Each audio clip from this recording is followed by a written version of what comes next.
Hello, I'm Robert Costa, and this is Washington Week's Extra, where we pick up online where we left off on the broadcast. Julie, one of the things we talked about a lot tonight was this energy on the left. What can we expect from Latino groups moving forward on issues like immigration? Well, I think they've been really energized by all that Donald Trump has done already since he was inaugurated to crack down on immigration, to sort of beef up enforcement.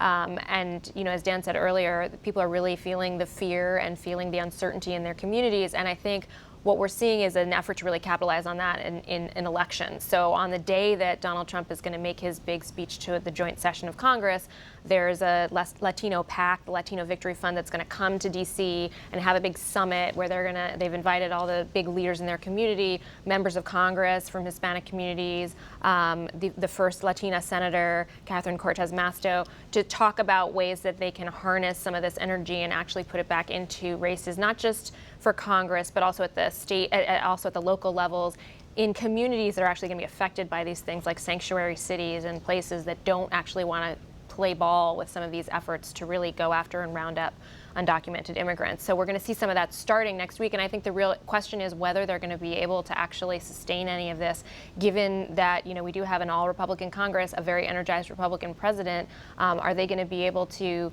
you know, put this into some action in races, or is this kind of just going to peter out? Well, part of the question there will be who's actually leading the party. Dan, we have this ongoing race for Democratic National Committee chairman. You have Tom Perez, the former labor secretary in the Obama administration, Pete Buttigieg, the mayor of South Bend, Indiana, and Keith Ellison, a congressman from Minnesota. It seems to me like Buttigieg is this compromise candidate from the Midwest, but Ellison has a lot of support on the left among Senator Sanders supporters. Perez has a lot of support among President Obama's allies. How's it going to play out? And regardless of who wins, what does it tell us about the Democratic Party, this race? Well, I mean, the way this race has played out is in some ways both a reflection of where the Democratic Party has been, but also a kind of a misnomer as to what the role of the DNC chair really is. I mean, that's the curious part of this. This has become a kind of a proxy war between the Clinton, the part of the party that was partial to Clinton and the part of the party that was partial to Bernie Sanders. Ellison is the proxy for the Sanders forces, Perez for the Clinton forces, and he has support from people in the Obama administration.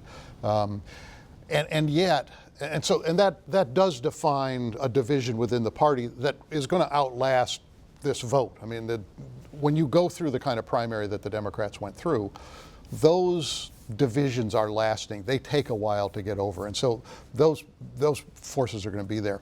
But the role of the DNC chair is not to be, in essence, the public spokesperson or even the person who defines exactly where the party is ideologically. The role of the DNC chair is a nuts and bolts role to prepare the machinery to help get Democrats elected up and down the ballot. And the race seems to have ignored that part of it and talked more about the energy on the left and those kinds of issues. So if that's the case, and Molly, who's the soul of the Democratic Party right now? If it's not the DNC race, perhaps, is this microcosm of what's really happening? Is it someone in Congress? Is it someone in the states? It's not clear who's going to lead the Democratic Party going forward, but of course at this point in 2013 we didn't think that Donald Trump would be the nominee of the Republican Party either. Though that presidential primaries decide that. I think the heart and soul of the Democratic Party right now is the Democratic grassroots that is out in the streets and that is organizing and sort of taking it upon itself. And that can be a force that may imperil Democrats, as the Tea Party imperiled Republicans in the early Obama years. But it also can provide them with the energy they need because they have been so dispirited. I mean, I think Dan's exactly right about the sort of proxy the race became for the Democratic primary, but it's also a proxy for the political argument that Democrats are having about how they can move forward and start winning elections again. Is it about trying to get those, you know, white working class voters that Trump really galvanized and flipped or got out to vote for the first time in states like Michigan and Wisconsin and Pennsylvania that everyone thought were safe blue wall states for the Democrats? Or is it about getting higher turnout out of the minority communities in cities, in places like Milwaukee and Detroit, where they saw depressed turnout, particularly among younger African American and Hispanic voters. Is that the way forward? And so I think the DNC race is also about that political fight the Democrats are nowhere close to resolving. Real quick from Julie. The Trump White House seems to not be even running against or combating the Democratic Party. It's running against the media, who they say is the opposition party. Do they see any threats right now in the actual Democratic Party?